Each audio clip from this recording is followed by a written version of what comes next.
Dharmanagar by election BJP ने candidate रिजागमाने ते BC election लगेव ताबुकने हाफांगने सामंग हमंग नतवे कक्साका हास्तेनि मंत्री अक्रा प्रोफेसर डॉक्टर मानिक शाह आशलो कक्तमा थुमनारने बसकांग कक्सारानि थांगै हास्तेनि मंत्री अक्रा प्रोफेसर डॉक्टर मानिक शाह साका धर्मनगर बाय इलेक्शन बागै लुकरने बागै सामंग खलायनाय आबहाय बरगनो नाहरैनो बीजेपी कैंडिडेट मुं साखलाय जाखा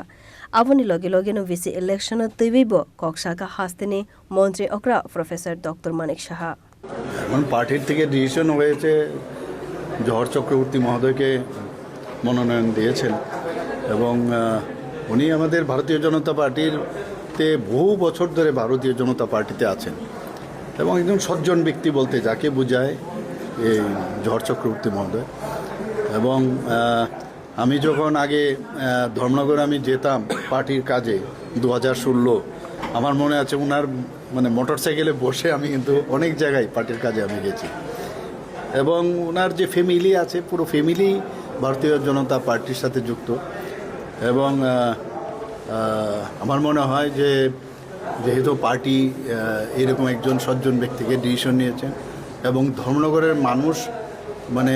ছোট থেকে বড় পর্যন্ত সবাই ওনাকে চিনেন তো এটা আমাদের জন্য একটা অ্যাডভান্টেজ এবং পার্টির সমস্ত মানুষ যেহেতু পুরনো মানুষ তো আমার মনে হয় যে আমাদের যুব মোর্চাই হোক মহিলা মোর্চাই হোক বা আমাদের ওখানে ডিস্ট্রিক্ট মন্ডল প্রেসিডেন্ট থেকে আরম্ভ করে সবাই ওনাকে চিনেন এবং আমরা ওখানে জিতবো এটা নো ডাউট ভারতীয় জনতা পার্টি একজন বিফিটিং পার্সনকে ওখানে এবার মনোনয়ন দিয়েছে আমাদের কাছে সব নির্বাচন খুব সিরিয়াস আমি সিরিয়াসলি নেই এবং আমরা তো বসে আছি কবে এই বিধানসভা শেষ হবে তারপর তো দৌড় শুরু হবে এবং এডিসিও ডিক্লেয়ার হয়ে গেছে কাজেই আমাদের দু জায়গায় আমাদের যেতে হবে এবং এটা তো ক্লিয়ার কাট যে আমরা এখানে তো আর আমাদের অন্য কোনো বিষয় নাই ধর্মনগর কেন্দ্রে তো আমাদের বাই এনি মিনস মানে আমরা যেভাবে যে এত কাজ করেছি মাননীয় প্রধানমন্ত্রীজির নেতৃত্বে সরকারের সেন্ট্রাল গভর্নমেন্ট এবং স্টেট গভর্নমেন্ট সো এই যে উন্নয়নের কাজগুলো আমরা করেছি সেইগুলো নিয়েই মানুষের কাছে আমরা যাব ভিলেজ কমিটি নির্বাচন ভিলেজ যেটা হয়েছে আমরা যেটা চেয়েছিলাম এবং আমরা কিন্তু নৈতিক ভাবে কিন্তু আমাদের জয় হয়েছে এখানে কারণ বিসিটা আগে করার কথা ছিল কিন্তু আমরা বিসি ইলেকশন আমরা যেটা সুপ্রিম কোর্টকে বলেছি যে একসাথে করার জন্য এই ডিফিকাল্টিজ হবে এবং সেটা মানেননি পরবর্তী সময় আমরা সেপ্টেম্বর বলেছিলাম এই কারণ আমাদের এখানে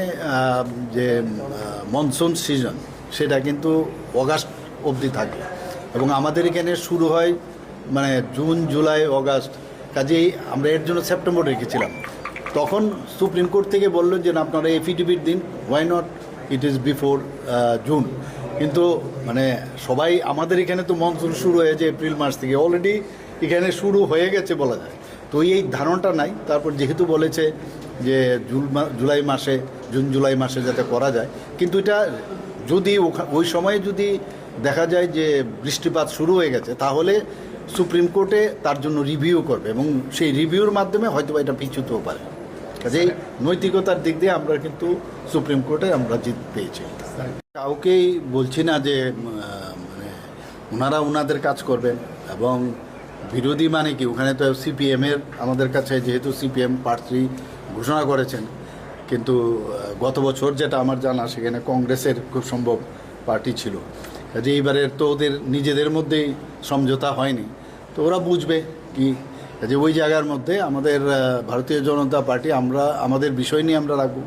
এখানে কমিউনিস্ট পার্টির থেকে দিয়েছে যাকে দিয়েছেন সে আগেও ছিলেন আমার মনে হয় না সেখানে আমাদের জন্য কোনো অসুবিধা হবে না